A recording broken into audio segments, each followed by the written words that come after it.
Pow City was still burning when Obi-Wan Kenobi felt the galaxy tilt beneath him. He was astride Boga, riding the sinkhole wall. Grievous was dead, put down with the cyborg's own blaster. Below him, Commander Cody looked up from his ATTE. "Very good, my lord."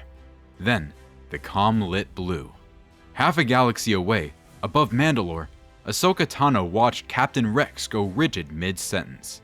She had heard the name Fives too many times to ignore it. So when Rex's hand went to his holster and his voice came out flat, "Good soldiers follow orders," she didn't hesitate, and Rex, underneath the chip, fought it long enough for 4 words. "Ahsoka, run! It's everyone!" She didn't run. She hit the emergency broadcast for the entire Republic military network. "The clones have been compromised!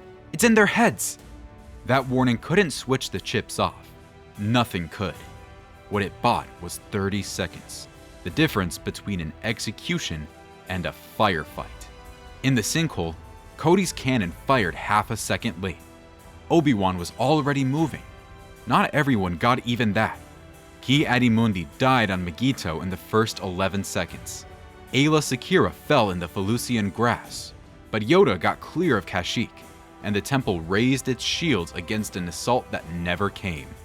Someone had just tried to murder the Jedi Order, and they had missed. Enjoying our alternative Star Wars universe? Consider liking and hitting the hype button to show us your support. Don't forget to subscribe for more mind-bending tales from the Star Wars universe. Anakin Skywalker was on his knees in the Chancellor's office when the galaxy stopped cooperating. He had already done it. Mace Windu had stood over Palpatine with Vepad burning in his hand, and Anakin, terrified of a dream, of a wife bleeding out on a table, had taken Mace's sword hand off at the wrist. But Mace didn't die on that ledge. The lightning threw him into the Coruscant sky, and 11 levels down a Judiciary gunship caught him, broken and burned and alive. Kit Fisto went through the far wall and lived. Remember that, it matters later. And the traffic on the comm channels was not the sound of an empire being born. Officers were sealing blast doors on their own troopers and calling for surgical teams. The chips were coming out. Palpatine leaned close and offered, the way he always had. "It changes nothing, my boy. We adapt." But Anakin was watching the holoscreens. Jedi who were supposed to be dead. A war ending without him. There was no technique waiting in a Sith holocron with Padme's name on it. Only an old man who needed a knight, and a knight who was afraid. A better man would have confessed. Anakin Skywalker was never good at being wrong. Because if he had been wrong, then Mace Windu's hand was murder. And the only way that ledger balanced was if the Jedi had deserved it. So, he stood up in a room full of dead Jedi and spoke the name aloud himself. No empire gave it to him, no throne, no army. Darth Vader named himself. He got as far as the temple steps. A security holo caught him at 0300. A man in Jedi robes looking up at raised shields and 200 defenders, and turning around. By dawn, Mace was testifying from a Bacta tank. The temple had logged the arrest warrant before those masters ever left the building.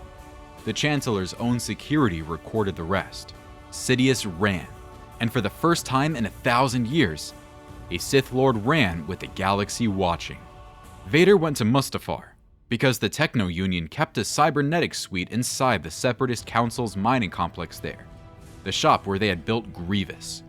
He walked into that conference room alone and came out alone, and let Poggle the Lesser live long enough to unlock the medical bay.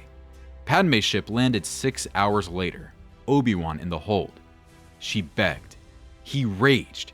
He saw Obi-Wan on the ramp, and the woman he had damned himself to save went down with his hand around her throat. Then, 2 men who loved each other fought across a river of fire, and one of them lost. Obi-Wan stood on the high ground with his brother burning below him, and he could not do it. In 13 years, he had never learned how to stop seeing the 9-year-old from Tatooine. He carried Padme to the ship and left. Behind him, something dragged itself toward a bay full of surgical droids that had no orders and no conscience. 2 weeks later, A Republic team walked that lava bank and found a corpse burned past recognition, and beside it, a severed left arm. Flesh and bone, the one Obi-Wan had taken off above the elbow. The match came back Skywalker. Nobody thought to ask whose the body was, and for a while, and this is the cruel part, it actually worked. Palpatine was taken alive on Naboo, and the Republic put a Sith Lord on trial. Mace, with a synthetic hand he refused to look at, argued for execution and lost. They sealed Sidious in a force-dampened cell 3 kilometers under the judiciary. He never spoke again. Not to the tribunal, not to Yoda, not once. The Jedi mistook that silence for defeat. Rex testified for 9 days. The scans, Tup's autopsy, and Fives at last. A dead clone's word entered into the Senate record. Every trooper in the Grand Army went under the scanner, and Yoda began asking the question that would define the rest of his life. Not how did we lose, but how did we get here? The Order had become generals when it should have stayed monks. Obi-Wan came home. Ahsoka walked the halls again. Mace learned to hold a saber left-handed. Padme Amidala resigned her seat and bore twins at Verikino, Luke and Leia. And Bail Organa buried the records so deep the Council never saw them. 14 months of peace. Then, Master Kit Fisto, en route to a trade dispute on Rhodia, walked off a docking platform under Republic Guard and never arrived. No distress call, no debris, no body. Just gone. 6 weeks later, they found Luminara Unduli on Ord Mantell, in a spice warehouse she had no reason to be in. Mace Windu got there first. He looked at the wound for 4 seconds and said, "Everybody out," because he already knew. No blaster burns, no explosives, no poison. The killing stroke had gone in above the collarbone and down, a descending overhand, the whole body behind it. The kind of strike you use when you've already decided the duel is over. That is Form 5, Gem So, the strong form, the form the Jedi Order had spent 1,000 years teaching to its own. There were not many people alive who could do that, and nobody said the next part out loud, because the next part was, most of them live in this building. 3 weeks later, Master Eth Koth died on Bandomir. 3 weeks after that, Sindralig, the temple's own battlemaster, was found in a training annex with his blade still ignited in his hand, inside the temple. And the whisper started moving through the halls that nobody wanted to say out loud. It's one of us. Ahsoka Tano found the pattern, because of course she did. 2 years of casualty files across a rented room floor, and the same blue lightsabers Anakin had rebuilt and handed back to her before Mandalore. Kit Fisto fought beside Anakin on Mon Cala. Luminara fought beside him on Geonosis. Eth Koth was pulled out of Grievous's hands by Anakin himself. And Sindralig taught him Form 5, then told him, in front of the whole class, that his footwork was arrogant. "They're not being hunted for what they know," Rex said. "They're being hunted for who they knew." Obi-Wan refused it, flatly, for 11 days. Then, Terrace and Nube, the old Kosian master, the gentlest teacher in the Order, survived an attack in the lower levels when a guard patrol turned the corner. Yoda, Obi-Wan, and Mace stood at his bed. "Black armor," Sanube said. "A red blade. And he breathes, Master Kenobi, like a machine breathing for him." "Did he speak?" The old Jedi's eyes came up, and they were frightened. And Sanube had not been frightened in 200 years. "He called me by a name I had not used since I was a Padawan. I told it to a boy in the archives once, years ago. He was homesick and couldn't sleep, and I thought a story might help." Obi-Wan walked out without a word. Somewhere under the judiciary, in a cell full of dead air, Sheev Palpatine started laughing and would not stop. For 1,000 generations, the Jedi had prepared for an army. Give the Jedi a war, and they knew exactly what to do. That was the whole tragedy of the Clone Wars. What they got instead was one man. Darth Vader had no fortress, a burned-out mining complex on Mustafar, a pressure suit built by droids never designed for surgery, 4 stolen ships with forged transponders. No Inquisitors, no Stormtroopers, no network beyond the Black Sun contacts he bought with Separatist credits nobody thought to freeze. 40% lung capacity, a spine full of Durasteel, and a respirator that never stopped. The Jedi watched Sidious's cell for a year, certain he would come for his master.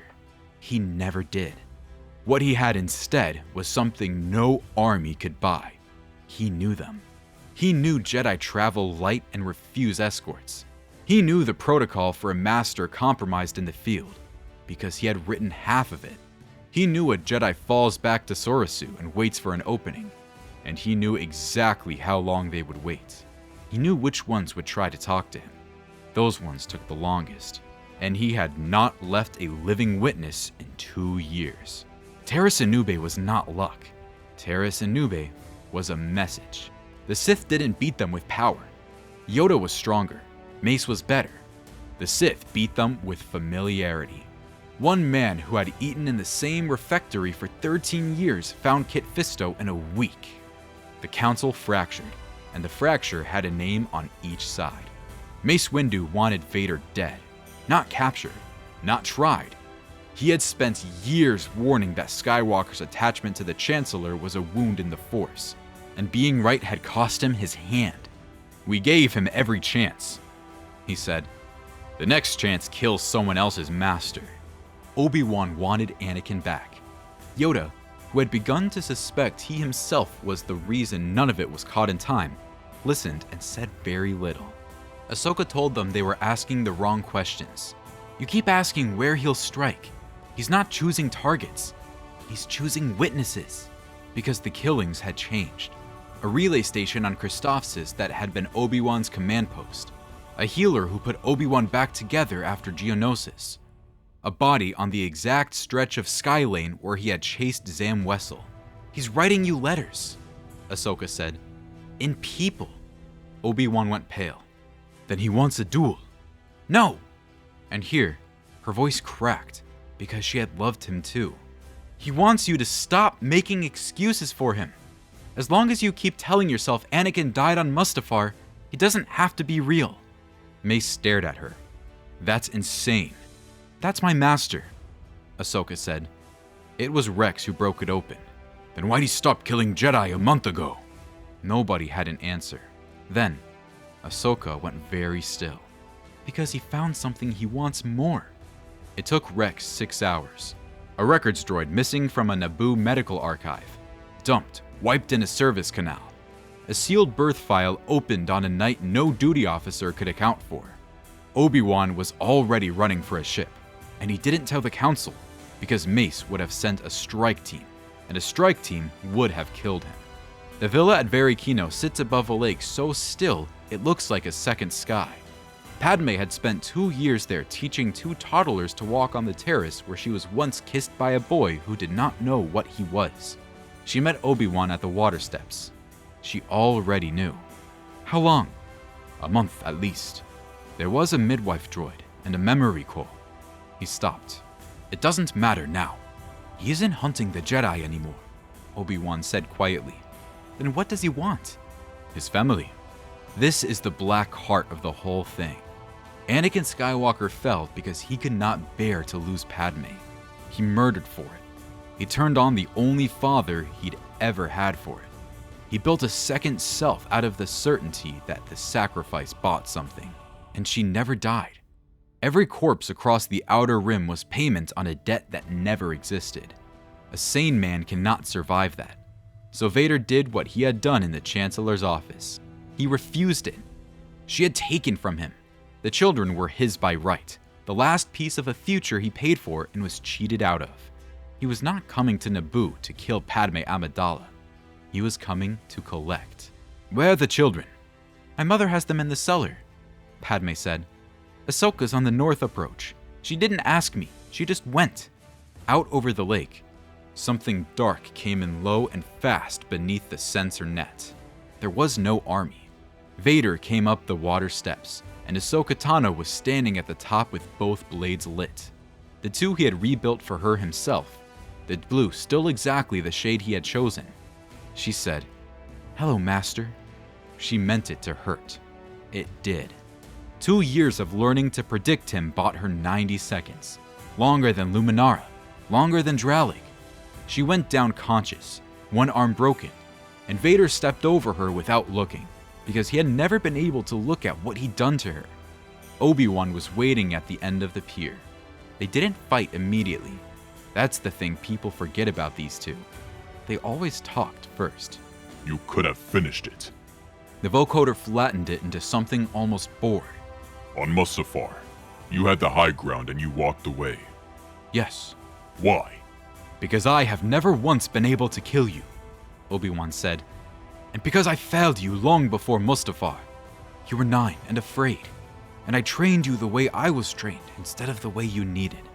We failed you, Anakin. All of it is true. Then you understand. No. I understand what was done to you. That's not the same as what you did to Luminara Unduli. Vader had no answer. Because there isn't one. And inside the mask, a man who had spent 2 years constructing an argument watched it come apart. He fought like a drowning thing. Obi-Wan, who had spent 15 years learning to survive Anakin Skywalker, gave ground and let the fire burn itself out. Until a red blade skidded off Surisu one time too many, and Vader went down on his knees. Disarmed, beaten. Mace would have ended it there, and would have been within its rights. Obi-Wan deactivated his lightsaber, and in the doorway, Padme Amidala stood with a 2-year-old boy on her hip and a girl holding her hand. She had gone down into the cellar and carried them up herself. Nobody told her to. She had decided that the last thing left that might reach him was the truth. She said one word. Anakin. The respirator cycled. Once, twice. Something in the shoulders of that armor came apart. He reached up with a black hand and broke the seals on his own helmet. Not because he was forgiven. Not because he was redeemed. Not that night. Maybe not for years. But because for the first time since Mustafar, Anakin Skywalker wanted to look at his family with his own ruined eyes. And that is where the timeline branches forever. No Empire. No Death Star. No boy on Tatooine staring at twin suns. Just a scarred man on a pier on Naboo. And a very long road that might one day lead somewhere. The Jedi survived the Clone War. They survived the Sith. They almost didn't survive the man they called the Chosen One. If you enjoyed this journey into an alternative Star Wars universe where destiny takes unexpected turns and balance means something entirely different, make sure to subscribe to our channel. We explore the infinite possibilities hidden within the galaxy far, far away, asking the questions that reshape everything you thought you knew. The Force has many paths. Come discover them with us.